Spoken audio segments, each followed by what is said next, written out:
So, kay inaanak, ito yung isa sa Golden Boy sweater natin, mga inaanak, no? Winner natin to nitong bakal sa bakal, mga inaanak. And, ayan, so, siya lang yung natira sa atin na Golden Boy. Ayan. So, inilaban na natin, mga inaanak. Gusto natin patunayan na kayang manalo ng pure, no? Ayan. So, wala siya halos sugat, mga inaanak. And gagamitin na natin siya for this coming early bird breeding season. Kita nyo, fresh na fresh pa balahibo.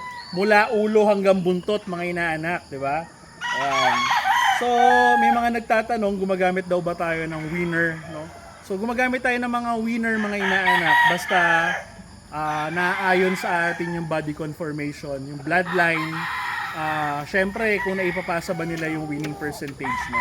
Ayan. So, napakagandang manok, mga inaanak. Available na magiging anak nito ngayong darating yung hulugan system sa early bird. Konting battle stag, brood stag, and pullet yan. Message lang kayo, mga inaanak.